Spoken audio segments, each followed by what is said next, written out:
الحمد لله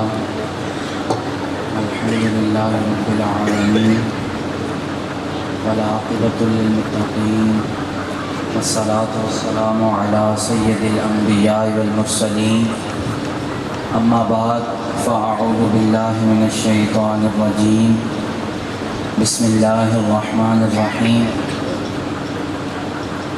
تلك الرسل فضلنا بعضهم على بعض منهم کلم اللہ ورفع درجات صدق اللہ العظیم وصدق رسولہ النبی الکریم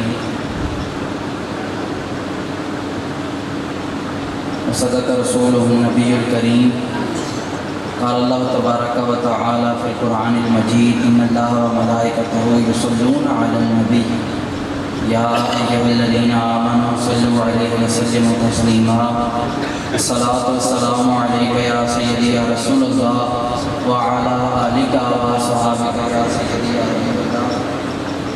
بآواز بلند اور بہادر طریقے سے اپنے پیارے آقا کی کریم بارگاہ اقدس میں درود و سلام کا نذرانہ عرض کریں تاکہ حضور ہمارا درود سن کے بشری لحاظ سے ہم سے اگر کوئی غلطیاں کوتاہیاں سستیاں ہو جاتی ہیں تو حضور پھر نظر عنایت فرمائیں۔ تو بآواز بلند پڑھیں الصلاۃ والسلام علیک یا سیدی یا رسول اللہ وعلی آلک واصحابک یا سیدی یا حبیب اللہ۔ میں نے جو آپ کے سامنے آیہ کریمہ تلاوت کی ہے، اللہ تعالیٰ مجھے اس پر حق بیان کرنے اور ہم سب کو حق عمل کرنے کی توفیق عطا فرمائے۔ منہم من کلم اللہ ورفع بعضهم درجات، فرمایا کہ یہ رسول ہیں فضلنا بعضهم علی بعض، کہ رب کریم نے بعضوں کو بعضوں پہ فضیلت عطا فرمائی، اور پھر فرمایا کہ بعضوں کو درجات میں جو ہے فوقیت دی دوسروں پہ، اور پھر سب سے بڑھ کے جن کو فوقیت دی وہ ہمارے آقا نبی رحمت نور مجسم والی کون و مقام فخر آدم و بنی آدم حبیب مکرم نور مجسم آقا دو جہاں احمد مجتبیٰ جلوہ حق نما در بحر صفا عکس نور خدا جلوہ حق نما حبیب کبریا شفیع روز جزا آقا دو جہاں احمد مجتبیٰ جلوہ حق نما جناب حضرت محمد مصطفیٰ صلی اللہ علیہ وآلہ وسلم کی بارگاہ اقدس میں عقیدتاً محبتاً نذرانتاً ہدیتاً ہم نے درود و سلام بھی پڑھا، اور حضور نبی اکرم صلی اللہ علیہ وآلہ وسلم کی یاد میں یہ پاک محفل سجائے بیٹھے ہیں، تو اسی کریم آقا کا ذکر جو ہے رب کریم نے قرآن مجید کی سایہ کریمہ میں کیا۔ فرمایا کہ سب سے زیادہ جس کو میں نے فضیلت دی ہے وہ کوئی اور نہیں ہے، اے رب کریم وہ پھر کون سی ذات ہے؟ کہا ذرا دیکھو تو صحیح، مولا کہاں دیکھیں؟ کہاں حجاز کے اندر عبد المطلب کے پوتے محمد عربی کو دیکھو نا صلی اللہ علیہ وآلہ وسلم۔ تو کہا کہ میں نے سب سے زیادہ جو ہے انہیں تمام انسانوں پہ ساری مخلوقات پہ جو سب سے زیادہ جس کو میں نے فضیلت دی ہے، کہا وہ کوئی اور نہیں، وہ عبد المطلب کے پوتے ہیں۔ حضور نبی اکرم صلی اللہ علیہ وآلہ وسلم کی ذات گرامی ہے۔ معزز سامعین حاضرین، دیکھیں حضور نبی اکرم صلی اللہ علیہ وآلہ وسلم وہ ہستی ہیں کہ حضور کی اختیار میں ہے کہ اگر وہ حجر کو حکم دے دے اللہ کے حکم سے، اگر حضور چاہیں تو مردوں کے اندر حضور روح ہو، اگر حضور چاہیں تو حجر یعنی پتھر کے اندر حضور جو ہے اس کے اگر اللہ کے حکم ہو تو حضور پتھر کے اندر سے جو ہے وہ کوئی جاندار نکال دے، اگر اللہ کا حکم ہو تو حضور نبی اکرم صلی اللہ علیہ وسلم کا اختیار ہی ہے نا کہ دیکھیں خیبر کا موقع ہے اور حضور نبی اکرم صلی اللہ علیہ وسلم لجپال آقا کریم آقا فرماتے ہیں کہ فرماتے ہیں کہ کل میں ایسے شخص کو جھنڈا دوں گا جو اللہ اور اس کا رسول اس سے محبت کرتے ہیں اور وہ اللہ اور اس کے رسول سے محبت کرتے تو سارے ہی، لیکن حضور کی جو بات ہے وہ حضور ہی جانتے ہیں۔ فرمایا کہ وہ اللہ اور اس کے رسول سے محبت کرتا ہے اور اللہ اور اس کا رسول جو ہے وہ اس سے محبت کرتے ہیں۔ ترمذی شریف کی حدیث ہے، صحابہ کہتے ہیں، اصحاب فرماتے ہیں، ہم ساری رات سوئے نہ پائے، ہماری تمنا تھی کہ کل حضور کو جھنڈا جو ہے ہمیں عطا فرمائے۔ اور بعض اصحاب جو ہیں وہ پنجوں کے بل اٹھ کے حضور کے سامنے اگلے دن کہ حضور جو ہے ہمیں دیکھ، حضور شاید حضور کی نگاہیں ہمیں نہ تلاش کریں، لیکن حضور نے فرمایا آئی نہ آئی۔ یار دیکھیں ابھی سپیکر کا دور ہے، لیکن اس سے پہلے جب امام جو ہے وہ نماز پڑھاتا تھا تو پیچھے جو ہے مکبر کھڑے کر دیے جاتے تھے، ابھی بھی جب سپیکر نہ ہو تو پیچھے جو ہے مکبر کھڑے کر دیے جاتے ہیں، امام کہتے ہیں اللہ اکبر تو پیچھے جو ہے مکبر بھی اللہ اکبر کی صدائیں بلند کرتے ہیں۔ آج جناب لوگ باتیں کرتے ہیں، لیکن ذرا مصطفیٰ سے سیکھو۔ کریم آقا کیا فرماتے ہیں؟ حضور نے کہا علی، جب حضور نے علی کا نام لیا ہوگا تو بتاؤ نا جو ہزاروں لاکھوں اصحاب کھڑے ہوں گے پھر علی علی علی علی کی صدائیں بلند ہوئی ہوں گی کہ نہیں ہوئی؟ نعرہ تکبیر، نعرہ رسالت، نعرہ رسالت، نعرہ حیدری۔ کریم آقا نے فرمایا علی کہاں؟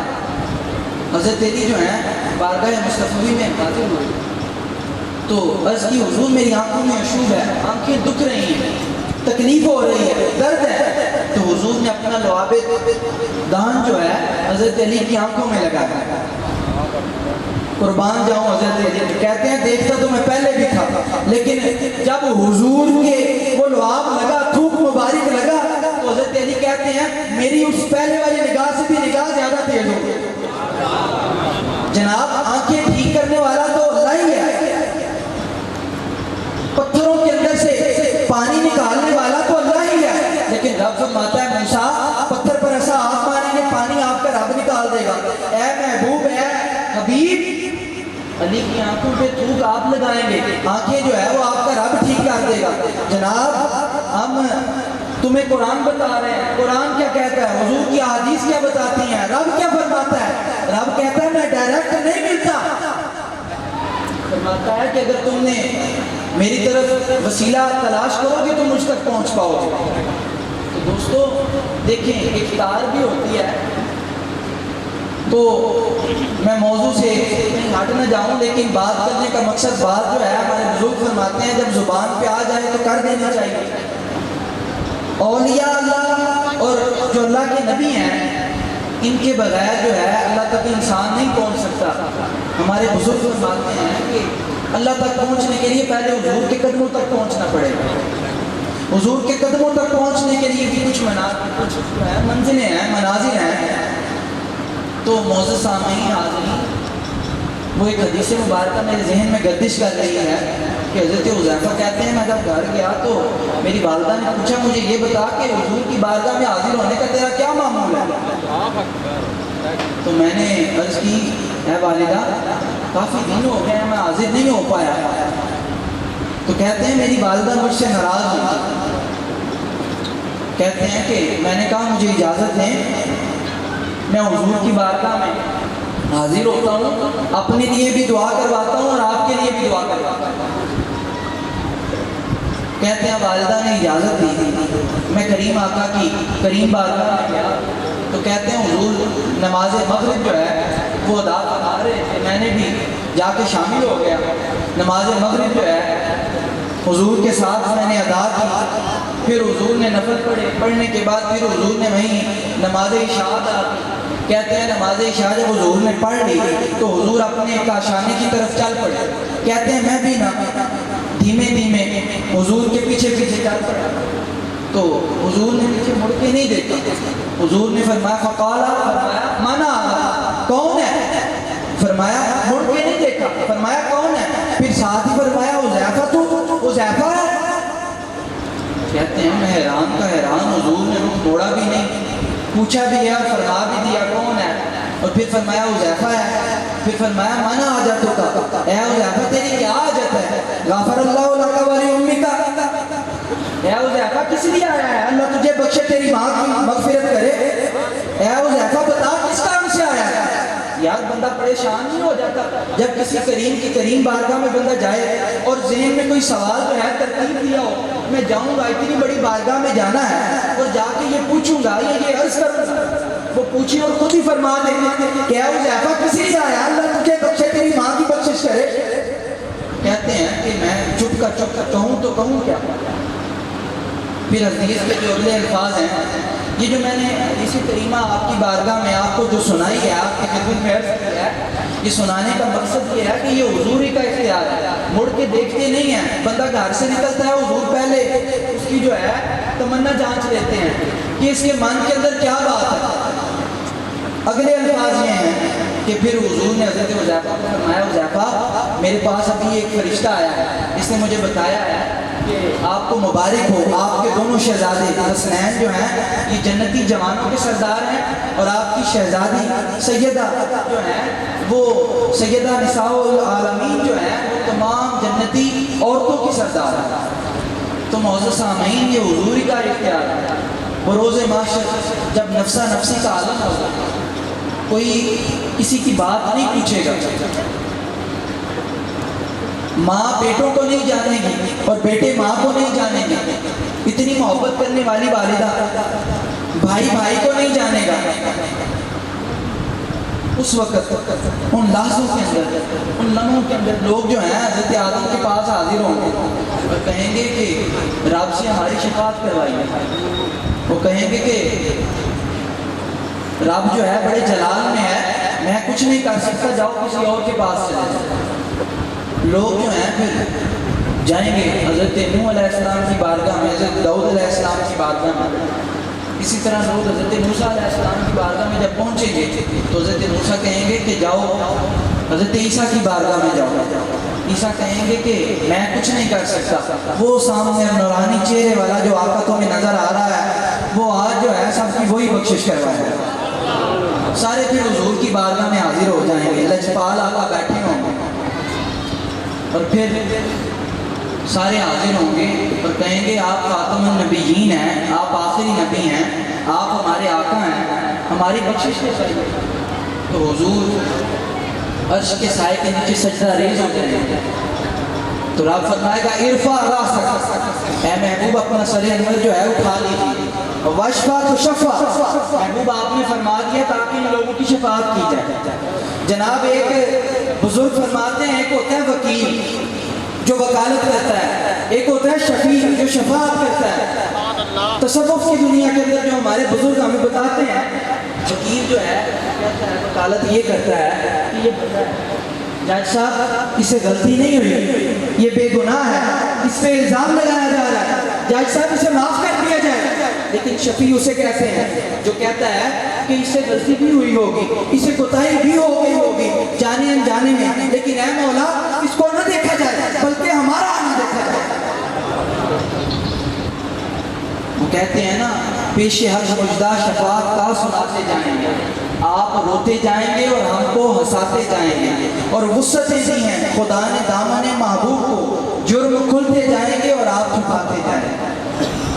تو اللہ تعالیٰ نے کریم آقا کو جو ہے وسعتیں عطا فرمائی ہیں۔ معزز سامعین ناظرین، دیکھیں ہم گندے لوگ ہیں، ہم یہاں بیٹھے ہیں، کسی نے چغلی کی ہوئی ہوگی، کسی نے کسی کا حق مارا ہوگا، کسی نے غیبت کی ہوئی ہوگی، کسی نے پڑوسی کا حق مارا ہوگا، کسی نے کسی رشتہ دار کا حق جو ہے وہ مارا ہوگا۔ ہم گندے مندے لوگ یہاں اس محفل میں بیٹھے ہیں، ہم کریم آقا کی کریم بارگاہ میں عرض کرتے ہیں ہم تو گندے مندے لوگ ہیں جو گندے، لیکن رب فرماتا ہے کہ تم اپنی گندگیاں نہ دیکھو، تم میرے لجپال کے قدموں کی طرف دیکھو۔ مولا فرماتا ہے کہ میرے حبیب کے قدموں میں آ کے بیٹھ جاؤ، میں تمہارے صغیرہ کبیرہ نہیں دیکھوں گا بلکہ تمہیں محمد کی بارات کا باراتی بنا دوں گا صلی اللہ علیہ وآلہ وسلم۔ تو دوستو بڑی خوش قسمتی والے لمحے ہیں، خوش بختی والے لمحے ہیں، اللہ تعالیٰ نے یہ لحظے اور یہ لمحے جو ہیں ہمیں عطا فرما دیے ہیں۔ تو بزرگوں کا ابھی حکم ہوا تو میں نے جو ہے بزرگوں کے حکم سے، ان کی نگاہ سے جو آپ کے سامنے میں نے، اور درس یہی ہے، بزرگ ہمیں یہی بتاتے ہیں کہ دیکھیں وقت کا پتہ نہیں ہے، زندگی کا پتہ نہیں ہے، پتہ نہیں 4 لحظے ہے، 4 دقیقے ہے، 4 ماہ ہے، کتنا وقت ہے کوئی پتہ نہیں، لیکن بزرگ فرماتے ہیں جتنی زندگی ہے اسے حضور کی محبت میں صرف کر دو، حضور کی غلامی میں گزار دو۔ ایک صحابی حضور کی بارگاہ میں آئے تھے اور عرض کی تھی حضور میری نمازوں کی اتنی تعداد نہیں ہے، حضور میرے روزوں کی بھی اتنی تعداد نہیں ہے، حضور غلطیاں ہو گئیں، کوتاہیاں ہو گئیں، ہاں حضور مجھے ایک چیز پہ مان ہے۔ کریم آقا نے فرمایا، لجپال آقا نے فرمایا بتا تجھے کس پہ مان ہے؟ کہا میں اپنے آقا سے سچی اور پکی محبت کرتا ہوں۔ کہا تجھے مبارک ہو، تیری یہی چیز جو ہے تجھے جنت میں لے جائے۔ تو دوستو یہی لمحے ہیں، یہی لحظے ہیں۔ آخر میں بات جو ہے ان لفظوں پہ ختم کرنا چاہوں گا کہ لگے گل سے بلبل کے پر جو ہیں انہیں باندھا نہیں جا سکتا، روشنی کو مٹھی کے اندر بند نہیں کیا جا سکتا، اور ہواؤں کو زنجیروں میں جکڑا نہیں جا سکتا، لیکن اس زمین پہ ایک کنبہ اور قبیلہ ایسا ہے کہ انہیں خدا نہیں کہا جا سکتا، لیکن کرامت کی ہر جہت میں مسکراہٹوں سے ان کے غنچوں کی کلیاں جو ہیں وہ کھل بھی جاتی ہیں اور کھل بھی جاتی ہیں۔ بنفشے کی پتیوں پر جب شبنم اپنا ڈیرا جمائے تو وہ موتی بن کر اتنی حسین نظر نہیں آتی جو ان کے لبوں پہ مسکراہٹ روح افزا نظر آتی ہے۔ جناب یہ کون سا کنبہ ہے اور یہ کون سا قبیلہ ہے؟ رب نے فرمایا یہ کوئی اور نہیں ہے، یہ وہی ہے جن کے بارے میں رب کریم نے فرمایا کہ یہ وہ ہیں انما یرید اللہ لیذھب عنکم الرجس اہل البیت ویطہرکم تطہیرا۔ فرمایا یہ میرے نبی کا گھرانہ ہے، آل اطہار جن کو کہتے ہیں، یہ گھرانہ میرے حضور کا ہے۔ تو دوستو آج وقت ہے، یہ لمحے ہیں، یہ لحظے ہیں، کچھ حاصل کریں، حضور پہ کثرت سے درود پڑھیں، حضور کے اصحاب کے غلام بن جائیں صحیح معنوں کے اندر، حضور کی آل سے صحیح سچے من سے محبت کریں۔ پھر دیکھیں آپ آسمان والا جو رب ہے آپ پہ ایسی ایسی رحمتیں برسائے گا اور ایسی ایسی کرم نوازیاں فرمائے گا جو آپ پہ پہلے نہیں برسی ہوں گی۔ کی محمد صلی اللہ علیہ وسلم نے تو ہم